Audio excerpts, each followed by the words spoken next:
Hi everyone, welcome back. I'm Jessica. Today we're working on block 21. It's a foundation paper piecing block. I have all my pieces ready. I'm going for like a rainbow effect. I'm excited about this block and I can't wait to show you how to make it. Let's get started. For this block we have 4 sections. You need to download the templates to go with the pattern, and there's 2 pages of it, so 2 on each page.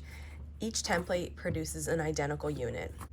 They each have a different letter assigned to them because they're a different portion of the block, but they are all identical.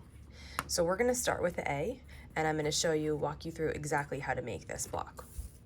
I have my pieces here ready, and the first thing we need here, you can see, is these are darker than the rest, so those are the ones that I'm going to be using color on, and then the white ones I'm going to be using my background. So the first place we're starting is A1, which is a background triangle. I have one cut out here. I'm just going to lay it against so that I'm matching up just about the edges with the edge of the seam allowance. And I'm going to turn it over and fold. This is how I usually do. If you've been following along, you'll see I do the same method for every foundation paper piecing block that I make. So I'm folding it back to see where this seam line is.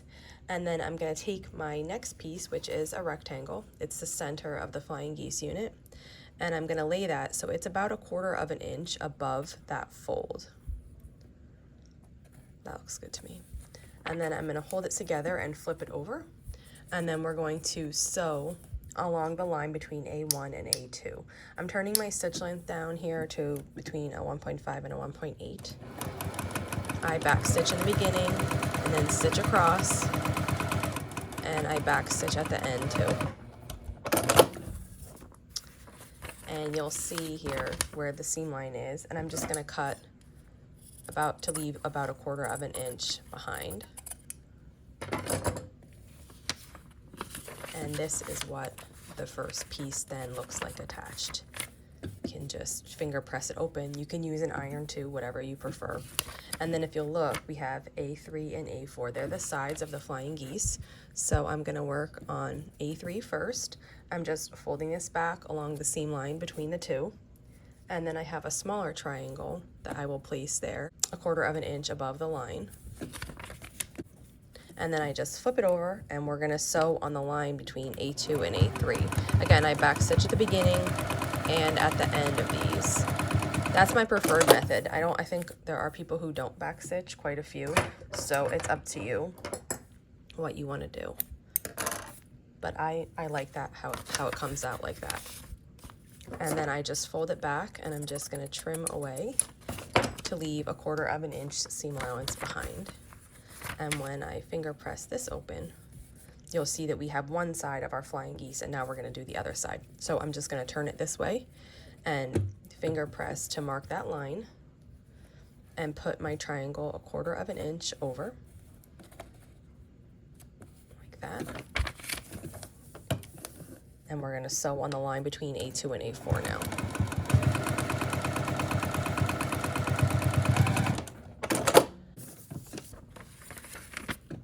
I went a little narrow on this seam allowance, but I still think it's okay. And those scraps that I'm pulling off, I save anything that's a 1-inch square or bigger, so I will go through those and decide which one I'm going to save and which little tiny pieces are going to get thrown away. But I save 1-inch squares and up because I find that I can use those in little projects, and they help. I love having those there to reach for. Now I'm doing my next rectangle because we're going to be working toward the next Flying Geese, and I'm putting it about 1/4 of an inch above that fold line. And I just want to point something else out too, what you need to be paying attention to. If you can see here, there's like the line to the Flying Geese on each side. You need to make sure that you're extending past that line, so you don't want it skewed in one direction. You try to want to center your rectangle so that you're past this line and this line, because later we're going to add these 2 pieces and we need to have a good seam allowance there. And now we're going to sew, my thread's tangled, there we go. And now we're going to sew along the line of A5 and this group. And I'm going to trim this before I go over that.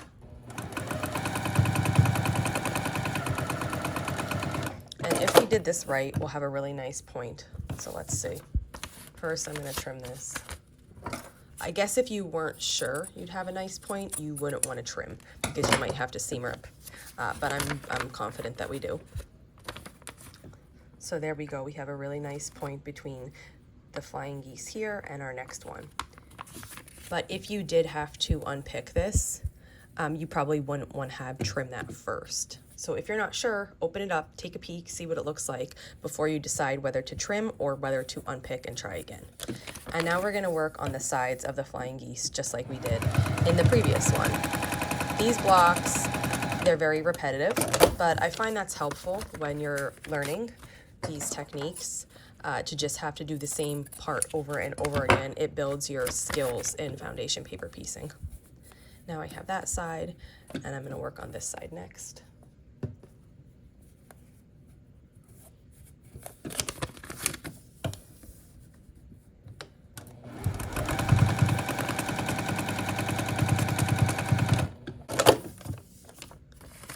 And we'll trim this off here.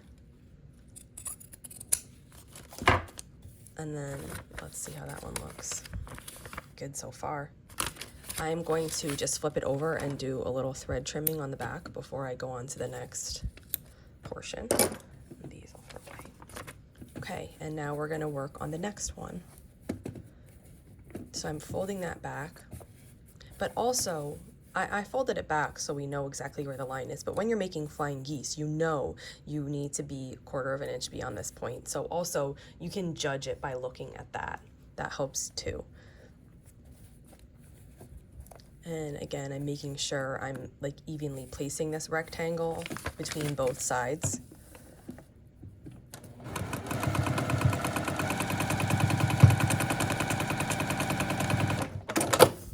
And if you wanted, this is what I was mentioning before, if you want to take a little peek and make sure you're not cutting your point off.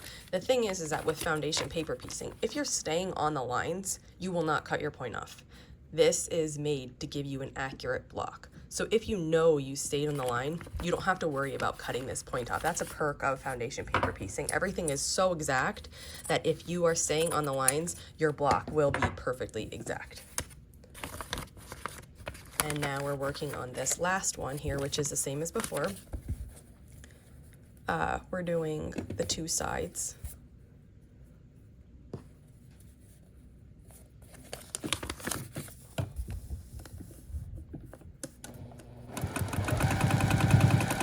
And now I just want to show you this. It says 1, 2, 3, 4, 5, 6, 7, 8, 9. Now 10's over here. So before we finish this geese, we can do 10 like it's saying. I would finger press this really nice first. Always follow the numbers of the way the pattern is, even if you think, oh wait, but before we did these other ones, well, we're just gonna follow the numbers here. So this line is gonna be right in line with all these points because we don't wanna cut those beautiful points off. So I am just going to overlap there instead of folding back because I know I need to be behind those points. And then I'm gonna come here and sew on the line between A10 and the center of the block.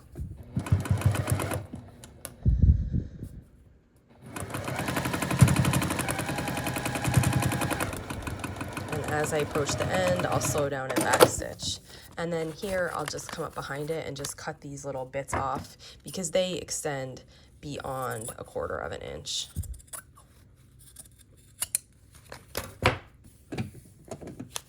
Okay, and then now we have put this side of the block on. So our next step is A11, and that's right here. So we'll continue with the other side of the flying geese.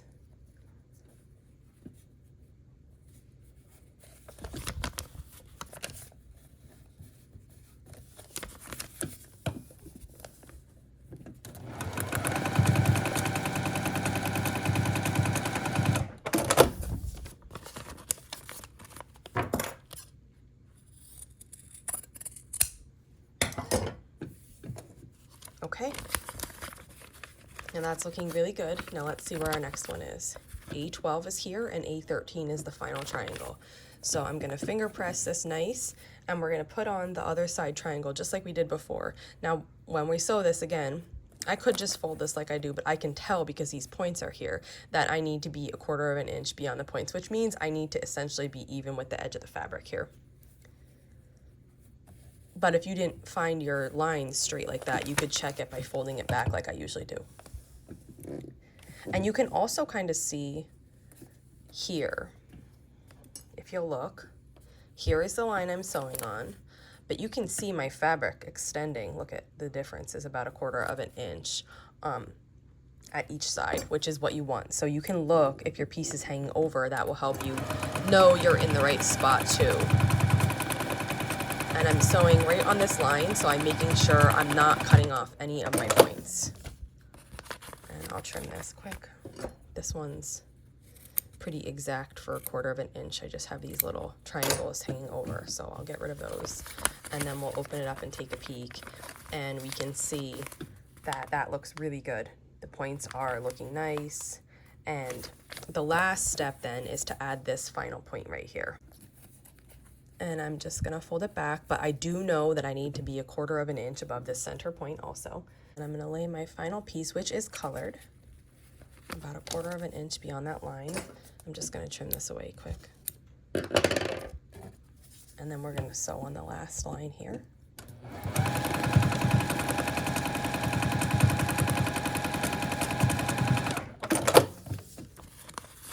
Now I'll fold everything back. This is bulky because it's the front of the unit, but it will trim away really nice and it will lay flat once we press it. It's not so thick that it won't lay flat once it's pressed, it will. And here is 1/4 of our block. I'm going to make this exact unit 3 more times, and then I'll meet you back here with the next steps. I went ahead and I made the 3 other sections, and they are identical to the first section. Our next step now is to trim. So we're gonna go to the cutting mat and trim these. So here are all the pieces that we just made, and the next step is to trim these so that they're exactly the size. that we need for our block. To do that, we flip it over to the back, and we're going to lay our ruler so that the 1/4 of an inch line of the ruler is on the black line and that we're cutting on the dotted. We want to cut on the dotted line. The space between the dotted line and the solid line is our seam allowance. So these should each be 4.5 inches because our block is going to be 8 inches finished, 8.5 unfinished. So once I trim the first side, I rotate the block and then I trim the side and top again, and we are left with this unit. I'm going to do this for the other 3 blocks, and then we'll take the paper out and start assembling. I just finished trimming the last one, and now we're going to take the paper out. So let me just show you really quick how cute this block is going to be. We're going to orient them like this so that the flying geese are facing into the center, and this is what it's going to look like after we assemble it. You can decide to assemble it with the paper on the back.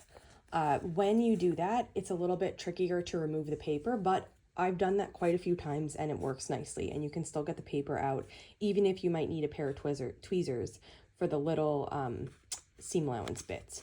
But for this one, I'm not really worried about any, distortion because we're going to assemble this right away. So let me just show you, this is how we take the paper out. I start on the outside and I bend on the line that we sewed on, and then I just tear it away.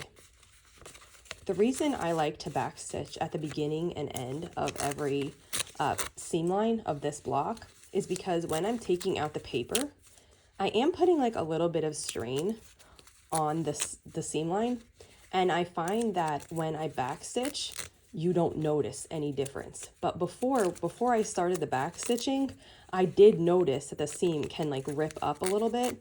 They still stay interlocked. The 2 threads still stay interlocked as they should, but they're looser. So that's the reason that I started backstitching when I made these blocks. And I really love how it stabilizes everything. And I don't find that the threads are bulky or they get in the way or anything. So that's why I do mine like that, and why I will continue to. That was really quick. So I removed all of the papers in that block. And now I'm going to remove the remaining papers, and then we'll go ahead over to the sewing machine for the final step of assembling this block. And now that we have the papers removed, we can assemble the block just like a 4-patch. So we're going to sew these two together and these two together, and then we'll sew the middle seam connecting the whole block.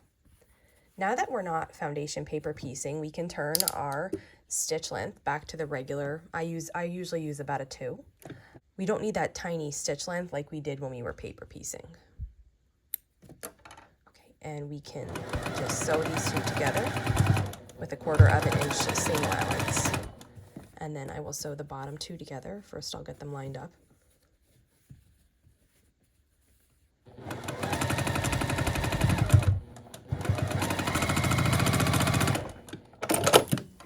And now, all we have to do is sew this middle seam together and this block is finished.